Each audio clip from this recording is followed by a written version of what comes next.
Welcome, listeners, to a special episode of our podcast. Today, we delve into a tragic mystery that has captivated the world: the disappearance of Kris Kremers and Lisanne Froon, two young women whose fateful journey through the jungles of Panama ended in tragedy. I'm your host, Joe Rios, and in this episode, we'll explore the events leading up to their disappearance and extensive search efforts that followed, and the lingering questions that remain unanswered. Join me as we journey into the heart of the jungle, where the dense foliage and rugged terrain conceal secrets known only to those who dare to tread its paths. Kris and Lisanne embarked on their adventure with hope and excitement, but what began as a dream trip turned into a nightmare of unimaginable proportions. As we unravel the events of that fateful day, we'll examine the clues left behind, the cryptic photographs, the distressing calls for help, and the harrowing discoveries that would later haunt investigators and loved ones alike. What happened to Kris and Lisanne during those final days in the jungle, and why were their remains found months later under mysterious circumstances? But beyond the facts and evidence lies a deeper story, one of friendship, courage, and resilience of the human spirit in the face of adversity.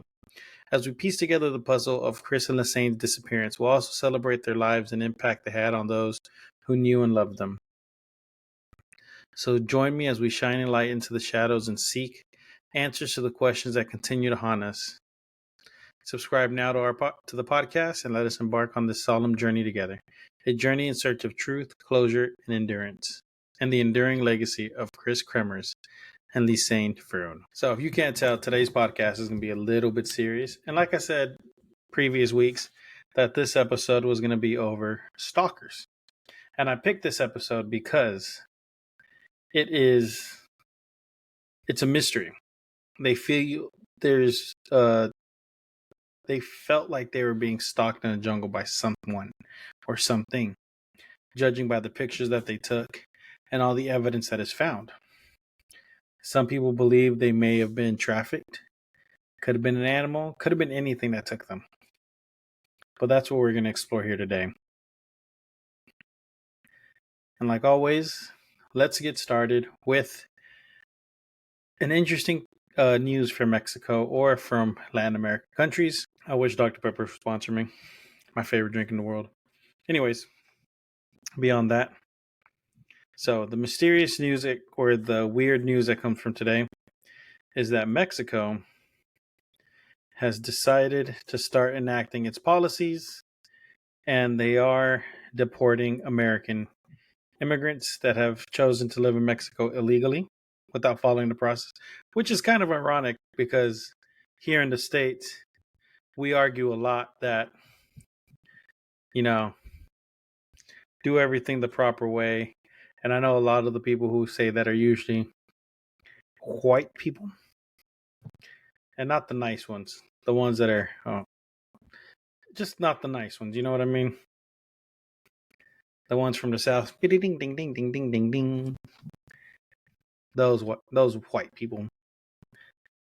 But they're the ones moving to Mexico. And now they're, like I said about a couple weeks ago, that they're causing a big stink and raising complaints and concerns because the music level, the celebrations were too much for them. And they wanted it to stop. They wanted everything that we stand for to just cease to exist because it was infringing on their ability to enjoy whatever they wanted to enjoy. Peace and quiet. But you're on the playa, you're on the beach. There's going to be music. Another case, they were in a plaza of a major city. There was music there because that's how they make their money, as musicians. But now Mexico's had enough of it, and they're like, you know what? It's time for y'all to get out. And that's what they're doing now. Now they're rounding them up and kicking them back over here. I think that's funny. But anyways, today's topic is a very serious one. So with the news out of the way and that out of the way, let's begin. If it looks different, I just realized that they have a background. It's not updated for a green screen, which you can kind of see through the side, but I like it. So we're going to run with this for now, see how well it does, see how y'all's reaction is to it, and we'll go from there. But anyways, this is a story of Kris Kremers and Lisanne Froon. who disappeared April 1st, 2014, in the rainforest near Boquete, Panama. Their remains were found, partial remains, not their entire remains, just partial, like a foot or something, were discovered June 19th, 2014. So from April to June, they weren't discovered. So let's see. We're in April right now. So they disappeared April 1st, 10 years ago. This is a fitting story. And they weren't found for 2 months. The 19th. That's a long time to be missing. Well, some people never get found, but that is, for the circumstances, that is a very long time. So they were 2 Dutch women, Kris Kremers, 21, Lisanne Froon, 22. Went on a 5 to 6 hour hike near Boquete, close to the continental divide of Panama, on April 1st, 2014. Kris and Lisanne had come to Panama to study Spanish and volunteer work with children in the community. So they were like, well, can't say they were humanitarians, but they were wanting to do something. You know, they're expanding, they're broadening their horizons. The remains are found 2 months later in mysterious circumstances, with the authorities claiming it was an accident. Dutch private investigators working for the family were convinced that there was likely to be foul play involved. The Panamanian authorities' explanation had many holes in their theory that the 2 women had fallen off a cable bridge across the river and were washed away. See, that's kind of hard to believe because their backpack and stuff were found by another hiker, like a tour guide from Panama. If they were washed away, they would have been gone. Everything. What happened to the Dutch women is the subject of much speculation, with disturbing photographic evidence of their last days, including mysterious missing picture number 509, and plenty unanswered questions. There have been many theories and have ranged across the internet forums in the years since their tragic death, but for now the case continues to raise questions despite the official conclusion. Yeah, so the entire time that they were missing, they took pictures. You know, what most people believe happened is that they got scared and it was late at night and they couldn't see, so they took pictures to kind of the flash, see what's ahead of them and around them for a brief period of time.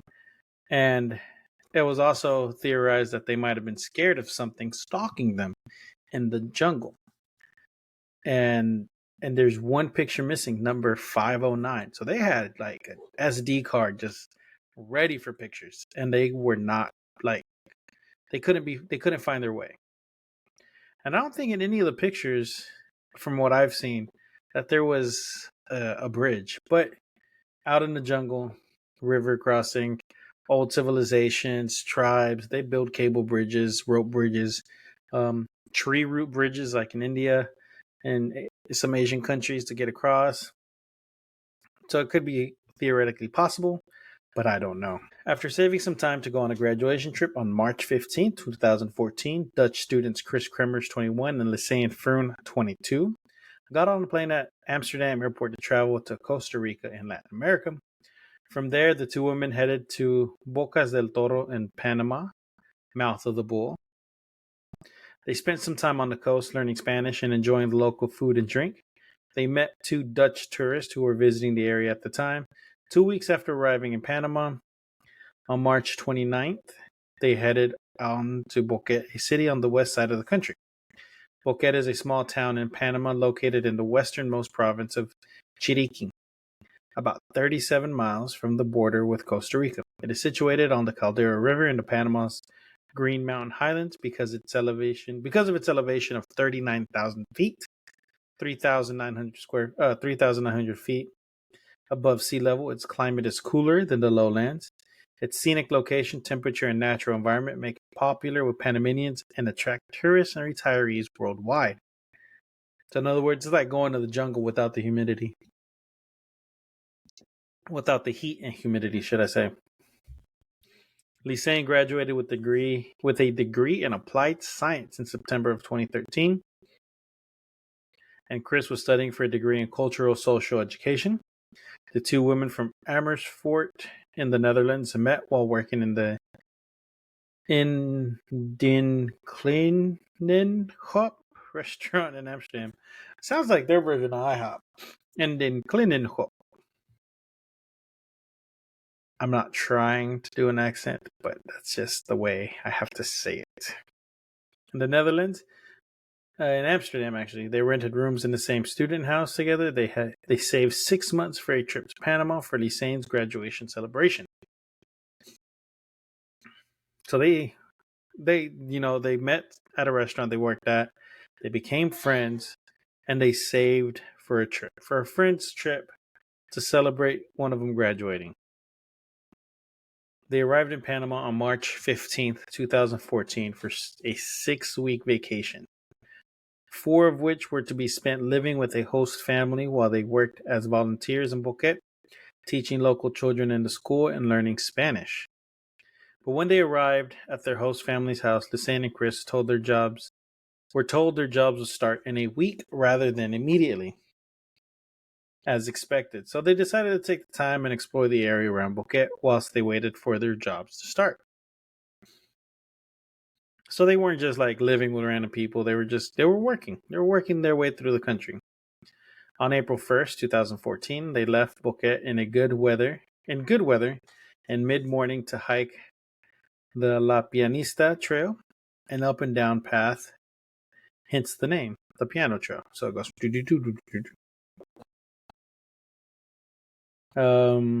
They planned to walk to the summit around 8 kilometers from the city, and a taxi dropped them off at the start of the trail.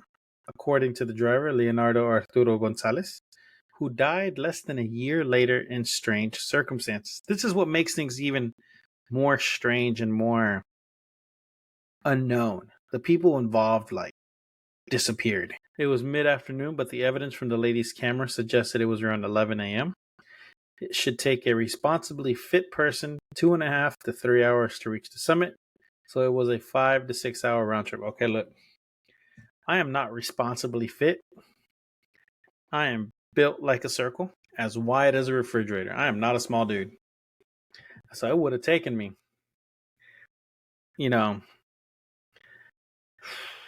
I don't give up though. I used to walk a lot. I used to walk miles.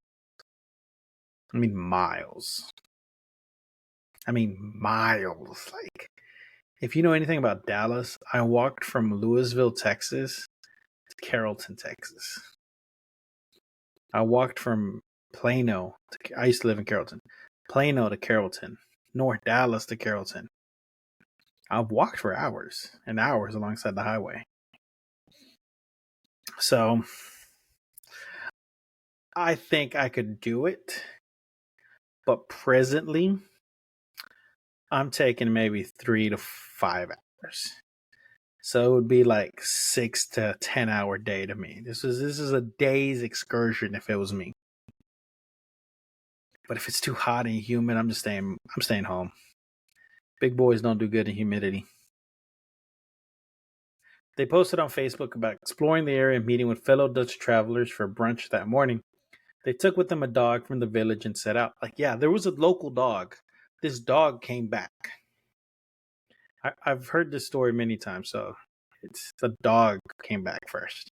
That's when they knew something was wrong. They set out on the walk with light clothing, tank tops and shorts, together with a lightweight backpack containing passports, a water bottle, a Canon PowerShoot SX270 digital camera, about $80 on them, and their cell phones, an iPhone and a Samsung Galaxy. The area beyond the trail is very rugged, steep, and dangerous, particularly during the April to October wet season, where areas become treacherous, and even the indigenous Ngobi tribe tread warily.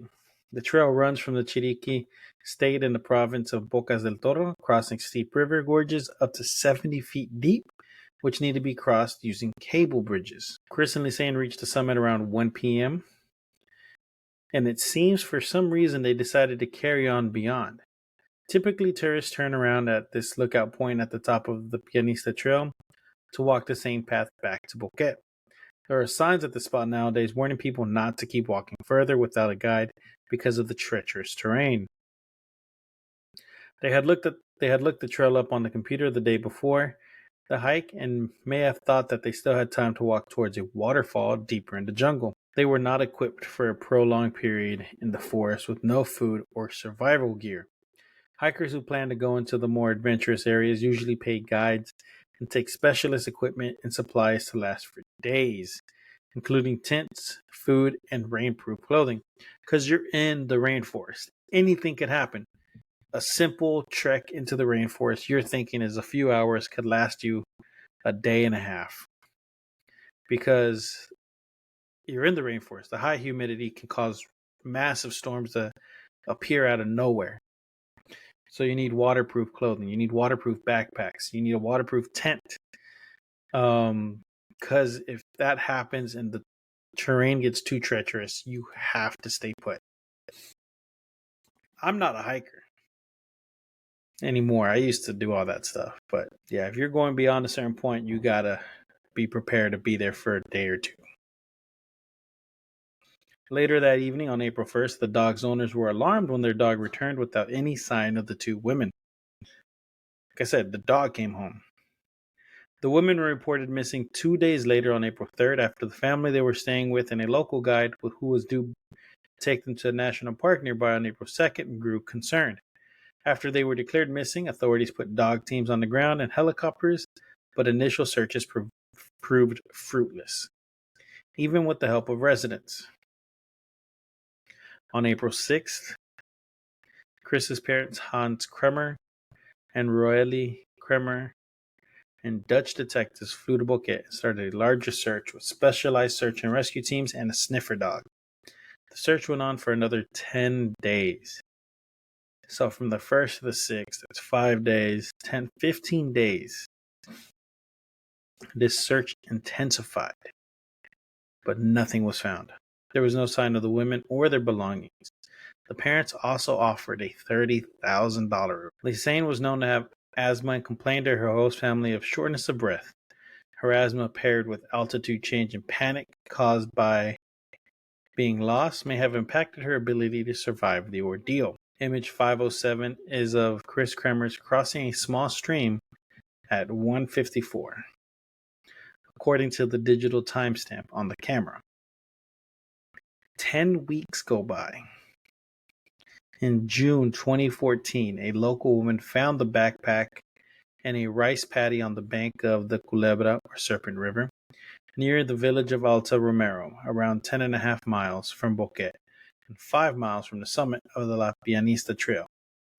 It was estimated that it was around an 8-hour walk from their last known location, and the village was in a very remote area, which would have been difficult to reach on foot.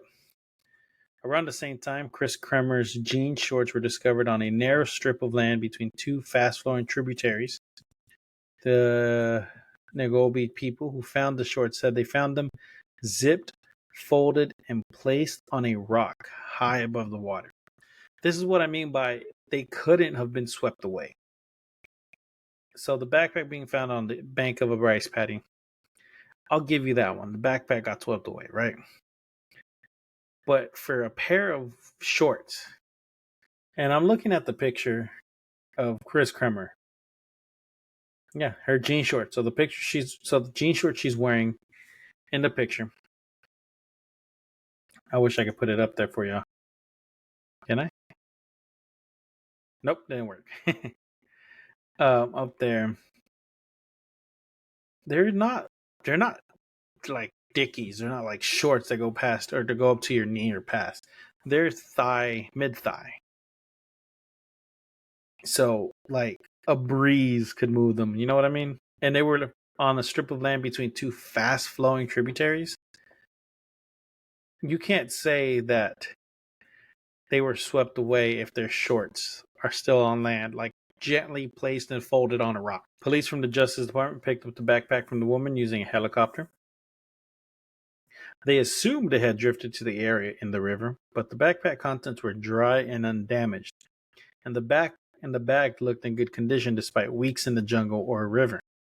Furthermore, the finder said she was sure the pack was not in the location the day before. Heavy rain had hit the area in the prior few weeks, so it would be expected that everything would be soaked through, suggesting it had been placed there before its discovery by persons unknown. And I'm looking at a picture of the backpack. It just looks like a regular backpack, not waterproof, not a survival bag. And like glasses, water bottle, some bras. That's all the contents that they show. But if anything's in the water for an extended period of time, especially during heavy rains and storms, can it focus? Okay, I was trying to see if what's going on is not focusing on me. The bag would show deterioration. Like the regular backpacks that kids use in school and you could buy anywhere, they wear out, they thin really fast. So it looks like everything was found. Like someone put it on this bank and then disappeared, and then someone found it because everything was dry, not soaked. Lisanne's asthma inhaler was not among the belongings recovered. Investigators determined that the belongings had 34 different fingerprints, with 13 on the bag. DNA was also detected on the bag contents, but none led to any serious leads for the police. The pictures on the Canon power shot and the mysterious missing picture number 509. A key piece of evidence was the discovery of Lisanne's Canon power shot, with over 100 images on the digital memory card, in addition to the passport, cell phone, sunglasses, cash, and their bras when the contents of the backpack were searched. There were 133 consecutive photos with only one mystery shot missing, image number 509.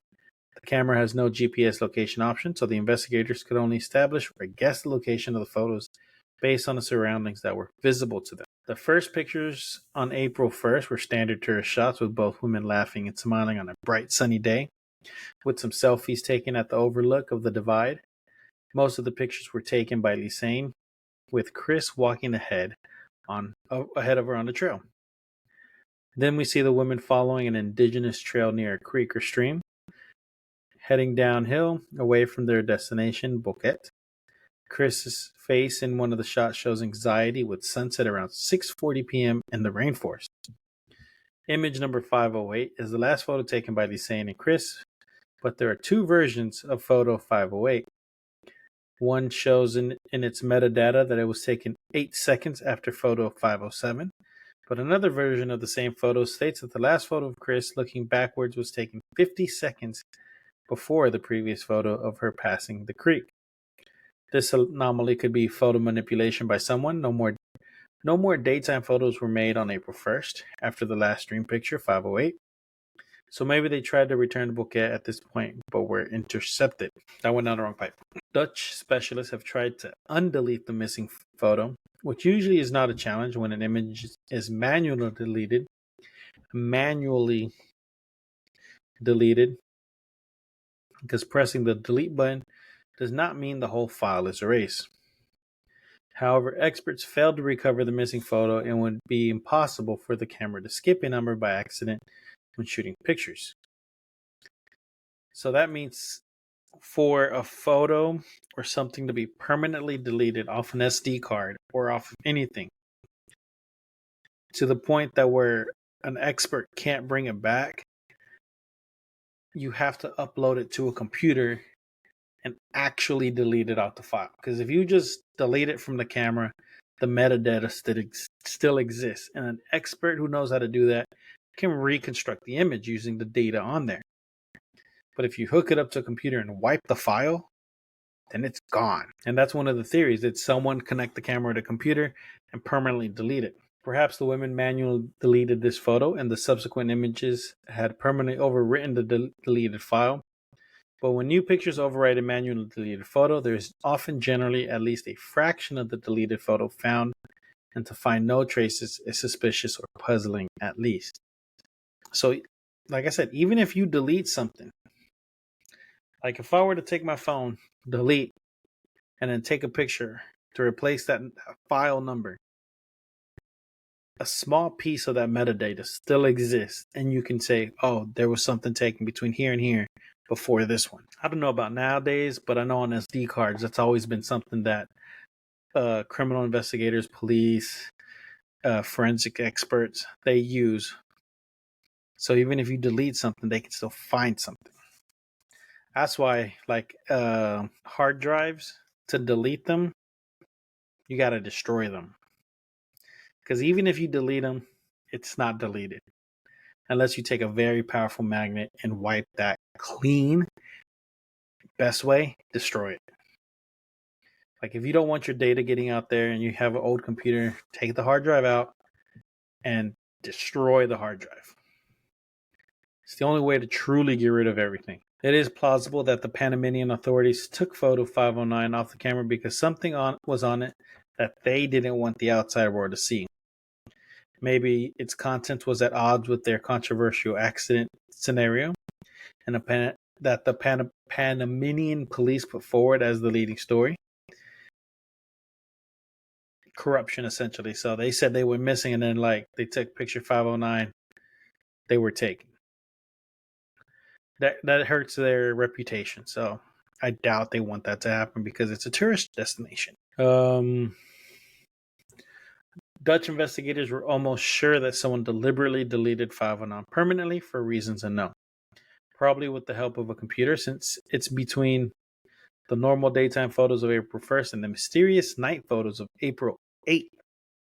It could be a vital picture. Of all the holiday photos the two women made on their holiday, investigators did not find any deleted. In addition, the memory card had plenty of space left. The emergency services call started around this time. Coincidence? Maybe, but probably not. Yeah.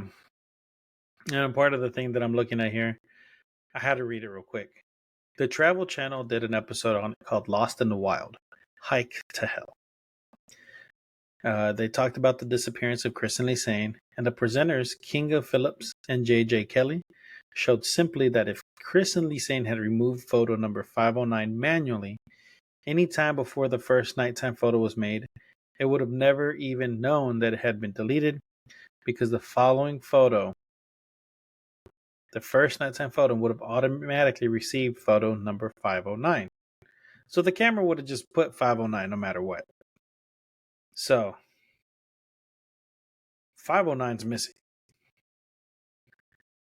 I think pictures are trying to upload, but it's not showing.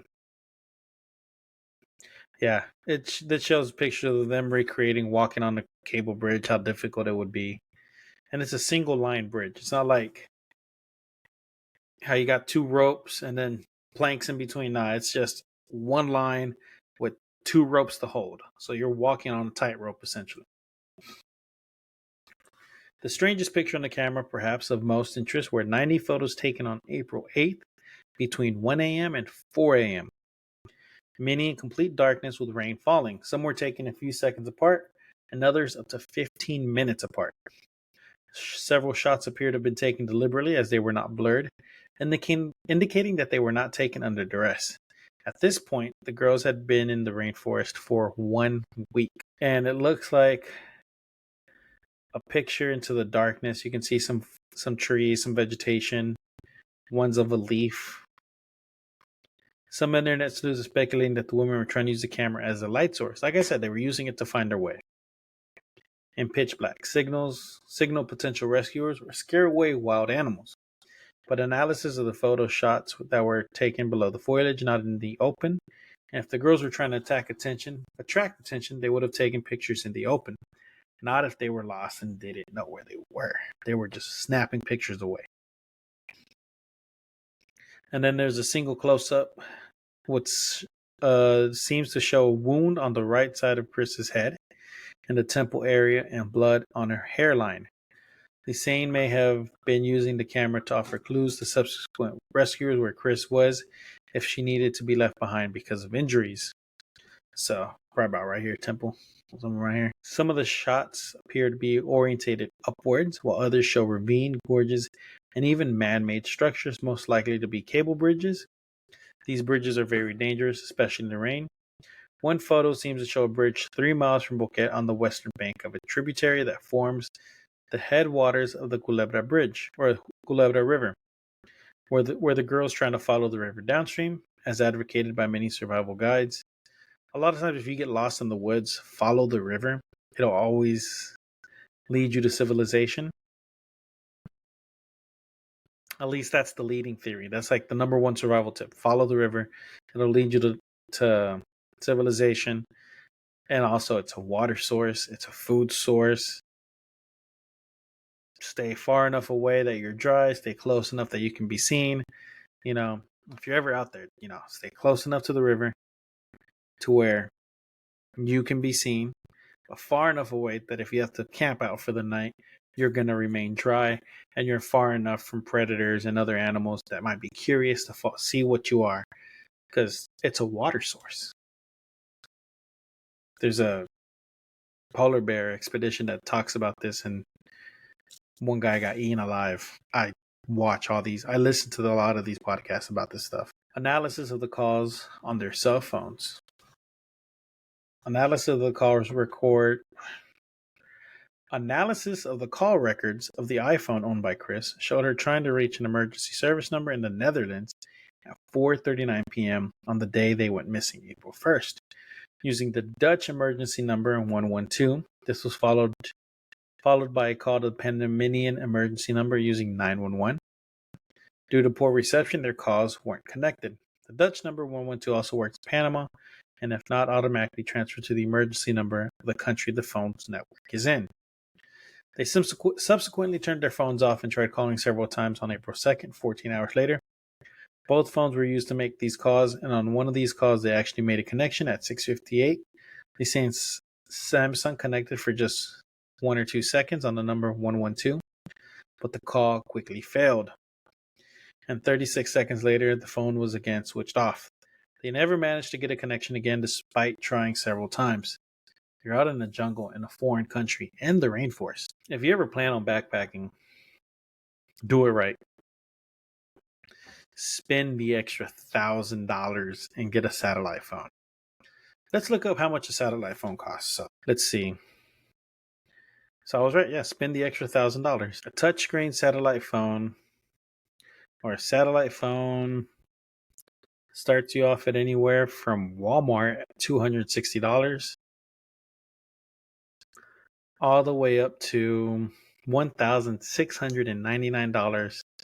A Therax X5 Touch satellite smartphone. They're expensive. But the reason they're expensive is that they're supposed to be guaranteed to connect. This one shows that it works. Not in America, Australia, Africa, Europe. I didn't know that there were certain ones. Maybe like the different plans you can use. All plans have 1 month minimum airtime. So yeah, I mean, if you're gonna go backpacking, please spend the extra money. Buy yourself a very expensive satellite phone, because if you get lost, they'll come in handy to save you. I think even some of them emit an SOS signal with your GPS coordinates. So, but they saved their students. They weren't thinking about it. I would have that packed. I don't care. However long I'm going to be gone for, I'll buy a 2-month plan. I would have it on me. I'll take my phone. I got my regular phone. I got my iPhone, which I use to take videos for Instagram and TikTok because it uploads better, because proprietary technology that's customized for iPhone, which is why everyone argues iPhone is better. But in reality, it's the same, if not like a hair worse than Samsung. And I do mean like a hair, like side-by-side comparison. They're almost identical, except proprietary tech. That's a whole other thing for another day. But I would carry my 2 backup phones, or my phone and my backup phone, and a satellite phone. That way, if anything were to ever happen, I would pull that out, be like, bam, guaranteed to work, guaranteed to find me help. But again, that's me. That's not 2 young adults looking to vacation. No one thinks about this stuff. On April 6th, 5 days after their hike began, Lisanne's Samsung Mobile stopped working, presumably because the battery went dead. Kris's iPhone was turned off until April 11th, when it was activated at 10:51, and stayed on for 1 hour and 5 minutes. This was the last time the iPhone was used. On day 6, when Lisanne's Samsung battery failed, someone tried to access Kris's iPhone, but the PIN was incorrectly entered. It is claimed that 77 attempts were made to access the phone between April 7th and the 10th. 77 attempts. Like, I mess up my password at least once because it's my phone, and then boom, boom, boom, I'm in. It's not 77 times back to back trying to figure out a password. That's strange. Like I said, a lot of strange things happened that make people think that they weren't missing, or that they didn't, get lost and fell down the river, got injured, and then subsequently passed. Following the backpack's discovery, a local guide, with the help of 6 native and Gobi people, found bone remains, jean shorts, and 2 different shoes along the Rio Culebra shortly before June 19th, 2014. The jeans shorts were found 14 hours of walking distance from the backpack on top of a rock on the opposite bank of the river. At least 8 walking hours from Boquete. Some witnesses claimed that they in fact found the jeans shorts not neatly folded at all, but floating in the river itself. Conflicting stories. The bone remains were found on June 19th behind a tree in the vicinity of Alto Romero and away from the river. Lisanne Froon's left foot was found intact inside her wildebeest boot, showing multiple fractures of the metatarsals. DNAs later confirmed it was a match. The laces were still tightly laced, and a sock was inside the boot. The foot still had some skin and flesh on it. The shoe with the foot was found upstream, so not downstream. Forensic analysis found that the cut of the bone on the foot was surprisingly clean and that no blood was found on it, but there were no signs of cutting, hacking, gunshots, or teeth or claw marks. At least 3 scattered bones, mainly from a left leg, were also discovered along the same riverbank, a few miles from the cable bridge and dry river stones, where some investigators think the nighttime photos may have been taken. Very few other remains were found, and the ones retrieved were scattered sometimes miles apart, while all following the direction of the river. 1/2 of a pelvic bone, part broken, was also found and was identified as being from Kris. Later, Kris's number 10 right rib bone was also found, as well as a femur upper leg bone from Lisanne and possibly her tibia. See, that's it. They were scattered.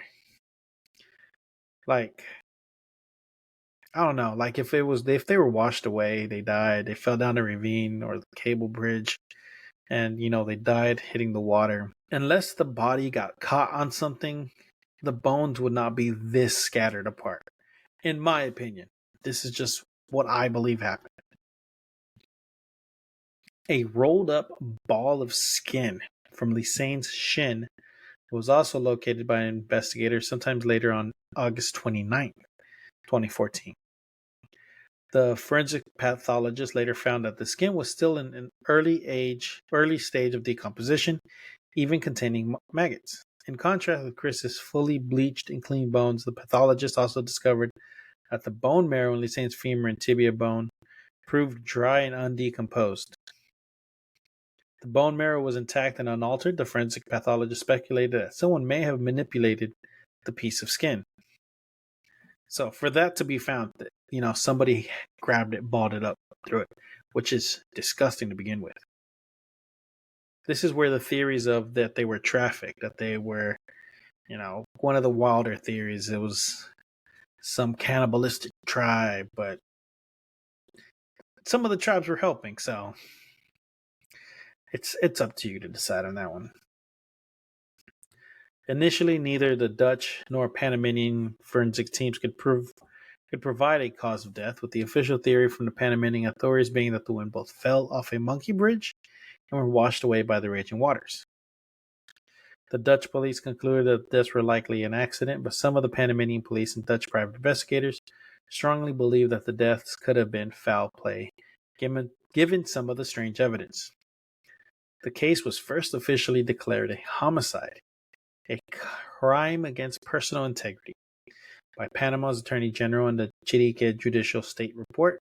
Still later on October 14th, 2014, two forms from the Panamanian state official described the deaths as a case of abduction, which is the leading cause by a lot of people, that they were abducted. They didn't fall. They were chased, they were caught. Whatever happened to them, no one will ever know. When Panamanian forensics teams failed to come to a definitive and official conclusion, the case was closed and considered an accident. They believe Lisanne and Kris decided to continue into the wild terrain in the Continental Divide region and succumbed to the jungle. According to the case by officials, it was a simple case of being lost. Kris fell first, Lisanne tended to her, then photographed her remains in the dark, and continued until she also fell, broke her ankle and foot, perhaps fell into the river, and died from exhaustion, hunger, and the elements. However, Dutch pathologist Dr. Frank van de Goot was skeptical of this explanation. He said, "There is no way to get lost. You actually don't need a guide." Regarding the official theory that the girls fell off a monkey bridge and were washed away, no way, they would never go on it. Concerning the strange nighttime pictures on the camera, Van de Goot said, "Yes, I saw them. They are very creepy. They're Blair Witch projecty. The part of the jungle out there is known by the guides as Jungle Hell.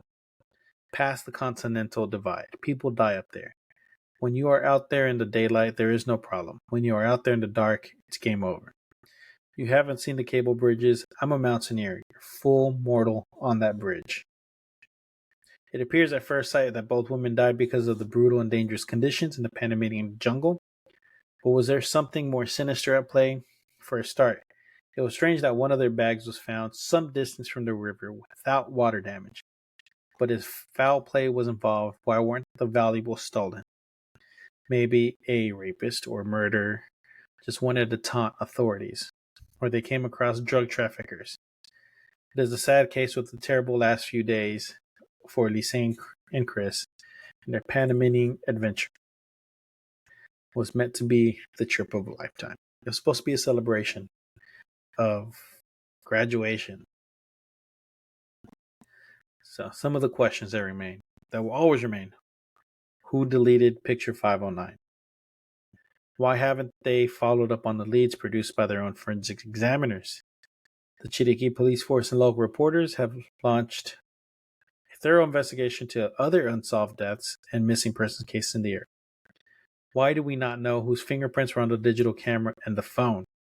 We need to know who made the last calls to 911 and the 112. Fingerprint analysis could help with that. Yes, they could, but if they were indigenous, you're never going to find out who it was. Or if they just lived in the mountains and they rarely came to the city, you're not going to know who it is without fingerprinting every single person in the jungle. How about the water bottle and its contents? Were the water molecules found in a small plastic water bottle from the supermarket? Or was it water from a local bridge? Or was it local tap water? Perhaps that was last in it.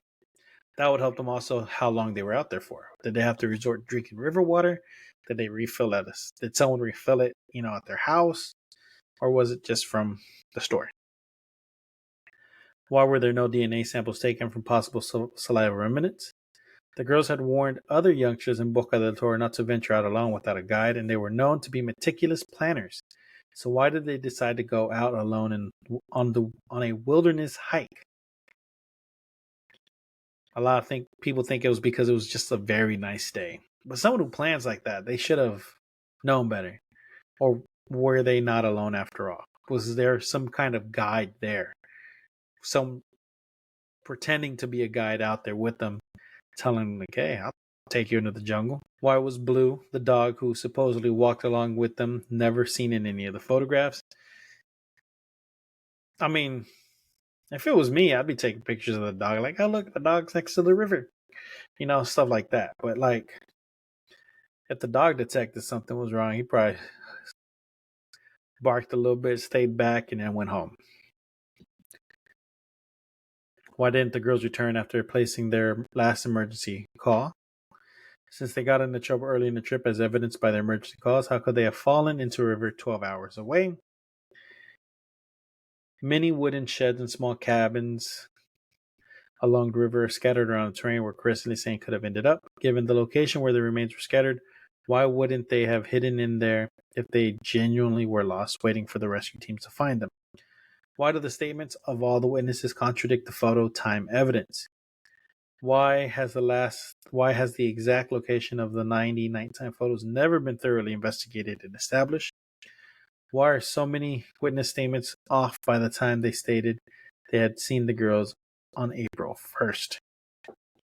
Why have their video recordings from that day in Boquete never been released or thoroughly investigated? And why do we not know when they were still in Boquete on April 1st? How could they get lost on a one-way track in an inhabited world where Ngobi natives walk the mountains trails daily with their cattle top of it all? Adobe sent me a message. Why did we hear nothing about the drugs and gang wars going on in Boquete around 2014, with at least 15 local gangs fighting for dominance? How can Dutch forensics conclude that the 99 photos were all dark when at least 5 photos have since turned up and out to have a clear landscape on them once the photo settings were slightly altered? In fact, why do they and their families lie about this? Yeah, you can just change a lot of stuff on the photo. There's a lot of questions. Oh, I'm not going to read all that. So, the taxi... My phone's somewhere over there. The subsequent events. The death of the taxi driver, Leonardo Arturo Gonzalez. In March 2015, less than a year after the 2 women disappeared, 34-year-old Leonardo Arturo Gonzalez, who worked as a taxi driver, who took them to Sendero El Pianista from Boquete and Chirique, mysteriously drowned. He had taken 3 foreigners and a guide to the tourist sector of Hualaca to see the Los Cangilones spa. Residents in the area spotted a body floating in the Esti River, so they notified the area authorities, and it was later identified as being Gonzalez. Apparently, Gonzalez was waiting for the tourists who were bathing in this place and somehow fell into the river. Yeah, that seems very iffy, especially if he's like a native and he grew up there. You know, I would imagine he knows how to swim because he's probably been to the river or something, you know? That's just me. I don't know. But yes. So if you ever plan on going on a trip and you're going to be in the rainforest, please spend the money and get yourself a satellite phone. If you get lost, a satellite phone could save you. I know it's great to be like, oh, my phone I got Verizon, I got AT&T, they got signal everywhere. Now, if you're in the jungle, I have trouble getting signal in Costco. Can you imagine in the jungle? Now, you need a satellite phone. So, everyone be safe out there. See y'all next week. And that's it. Make sure to like, follow, subscribe. And that's it. I got nothing else.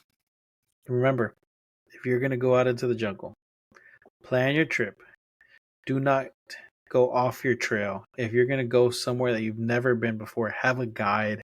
And if you're out in the rainforest, away from modern civilization, I'm talking modern civilization. If you couldn't go down the street to McDonald's, Wendy's, Jack in the Box, Whataburger, Tim Hortons, Starbucks, Dunkin' Donuts, Krispy Kremes, any place like that, you are in the boonies. You need to have a satellite phone so you can be located, or a GPS. They sell just a GPS by itself, so where if anything happens, click the button, send signal to authorities.